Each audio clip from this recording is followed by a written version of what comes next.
Alright, it's time to look at the Yonex Comfort Z3 and Infinity 2 badminton shoes. You're gonna find them interesting. Previously in my Yonex badminton shoe reviews, I've looked at the Aeros Z, the 65Z and the Eclipse Z, which are three of the top-end badminton shoes Yonex produces.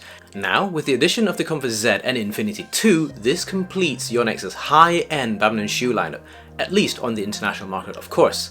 I'm going to start with the Infinity 2 first, and thanks to Yonex UK for sending me this sample to test. The Infinity 2 came in a special black box, which also included some instructions on how to use the BOA dials on the shoe, all in Japanese of course. I understand that normal customers aren't getting this box and what's inside, and this makes me a bit sad, as it'd be nice to get something that's different to the usual Yonex shoe box, especially considering the price of this shoe. For the Comfort Z, it arrived in its usual Yonex badminton box, and thanks goes to Central Sports for sending me a pair to test. Remember to use my discount code CKYW if you're shopping with them. In terms of looks and design, the Infinity 2 straight away goes into one of the best looking badminton shoes for me. There are three colours to choose from, but the red is certainly my favourite, and the BOA dials fit the design of the shoe really well. The outer layer of the shoe, which Yonex calls durable skin light, gives off a light shine and it looks crisp. The BOA dials with its golden center reminds me of the Adidas Fever Nova football used in the 2002 World Cup, and confirm golds really well with red. Even the woven laces from the BOA dials come in red and white accents, which matches the shoe really well.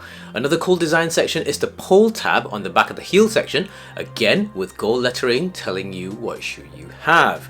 Besides that, there is a muted section on the textured inner foot showing some of the Yonex technologies that's gone into the shoe and also where it was designed in Tokyo.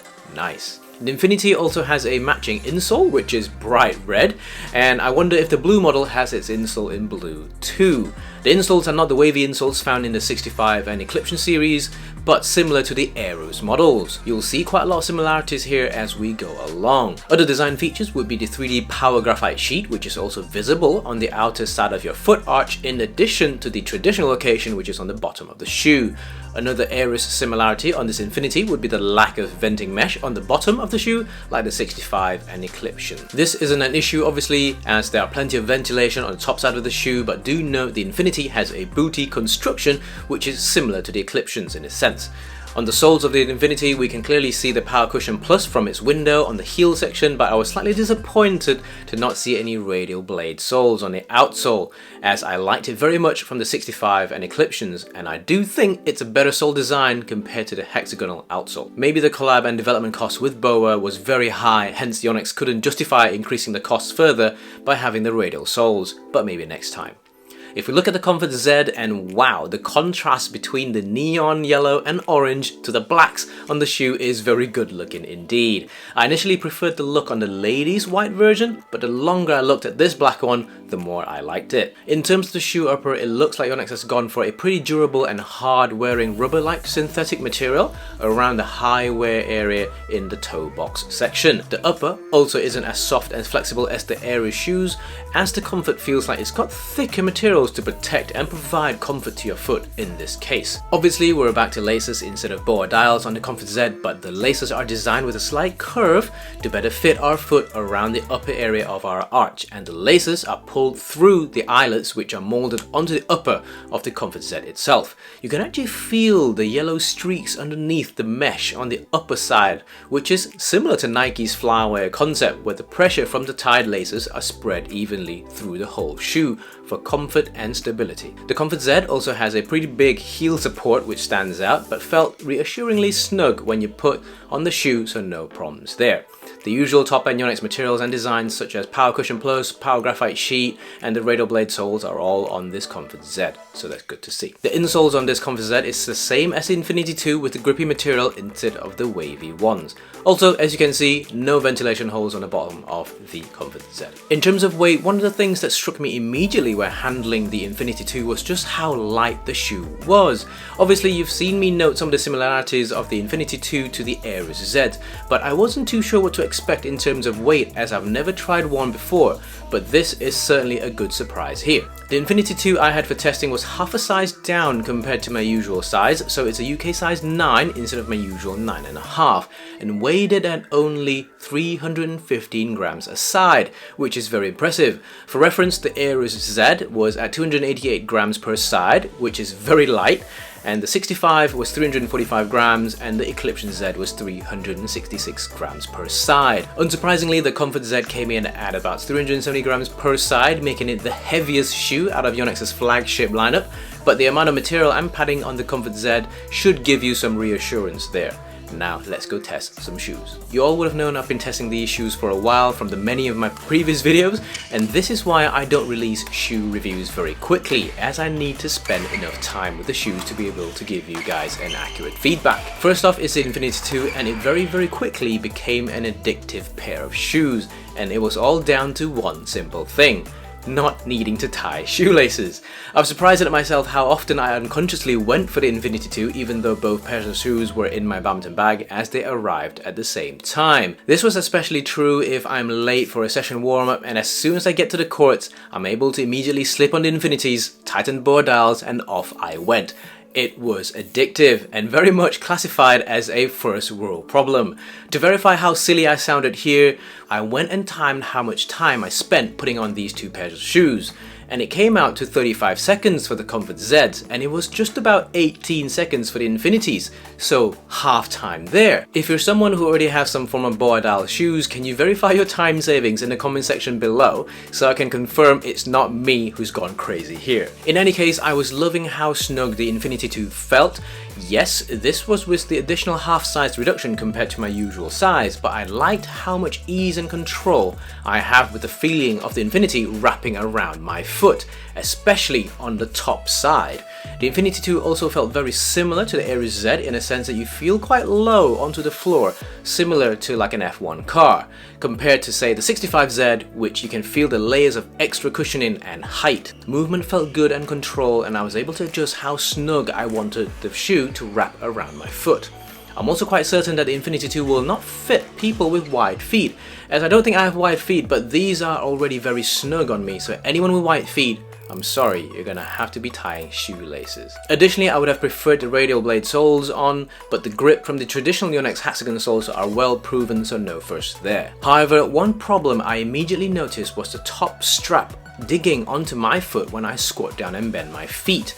Obviously, the squat I'm talking about isn't the squat you do at the gym with a barbell, but it's the squat when you're lowering yourself down to talk to kids or squatting to look at something on the floor. We don't normally do these squats in normal badminton unless you're stretching, but I thought I'd point it out. Another thing I noticed was if you do anything that has the boa dials close to the floor, like a butterfly stretch or sitting cross-legged, it's not going to work for you, as the boa dials are touching the floor, and you will feel two dials pressing against your foot, which is pretty uncomfortable depending on how hard you're going. I've had to swap onto a traditional pair of shoes when I'm stretching after my badminton sessions, so that's the downsides of the Infinity 2 there. But outside of these two small niggles, anyone who loved the Ares shoes will love the Infinity 2.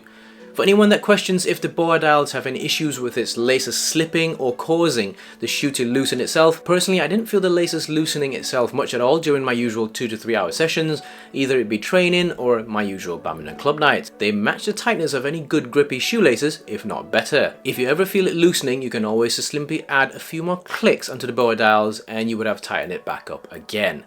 But will it last more than 6 months of constant use, you ask? And that's a really good question. I've had Infinity 2 since July and have been worn 1 to 2 sessions a week, thus far with no issues at all. But what reassures me is this pair of Yonex Safe Run 350 that also has a boa dial that I've been wearing since March, and this shoe gets abused so much more. I use that shoe multiple times a week, and they're on for anything between 8 to 14 hours sometimes, and I've been traveling a lot with it too. This pair of shoes was with me when I was in Malaysia in May, and so they've gone through lots. Airports, planes, trains, walking, hiking, running, even badminton. has happened on this shoe, and the right boa dowel on my shoe has only started to need just the extra few clicks of tightening after every couple of hours, so I think they've proven their durability well there. And if you think what happens when the boa dowels eventually does fail, snapped its laces or dials don't tighten anymore, well, I found that BOA do provide replacements and spare parts, so simply go onto boafit.com and go through the spare part ordering process. It's as simple as inputting the information on your shoe in there and you end up with the right model of boa dowel for replacement. Yes, they're not cheap, but at least you can replace them and continue enjoying your shoes. For the Comfort Z, they remind me a bit of the Eclipsion, although the shoe doesn't feel as clunky there. Sure, they're slightly heavier, but I think Yonex has beefed up this latest generation of Comfort Z to increase its durability, as I've heard of previous generation Comforts wearing out from players, especially around the toe box section. This beefing up also resulted in the Comfort Z feeling slightly stiffer in both its cushioning as well as its upper. Yes, it's not an areas where the upper is super soft, but it's just a touch stiffer and certainly will not pinch your foot when it creases. For the stiffness of the soles, you might want to break and bed the shoe in by wearing and walking it around your house before using it on court for the first time. I think this increase in stiffness across all levels is good for confidence and reassurance, especially if you're a heavier player. Bouncing around the court knowing your shoes will protect you from slippages inside and out is always confidence inspiring and very important for me. The insoles, like I said earlier, were very grippy, and the outsole was the radial blade sole, which I think certainly is a step forward, so loving the grip there very much. The bigger heel support also felt very comfortable and stable, didn't catch at all, so that was a win in my book. In terms of ride height, I would say the Comfort Z was slightly lower, the 65, making you feel closer to the ground, but not as much as the Aries and Infinity. I believe this Comfort Z provides players with another option for a good, comfortable, durable shoe, in addition to the Eclipsion Z. I think Yonex is doing a good job by providing us with lots of options for shoes for players with different requirements, although the Infinity 2 is very steep in price, especially in the UK. But it looks like it's probably BOA that's charging a lot for the proprietary tech, looking at the replacement costs. Let me know what your thoughts are with these two shoes. My little hope is for Yonex to bring the radial blade soles to the Aries and Infinity in the next iteration, whenever that drops. Till then, I'll see you in the next one.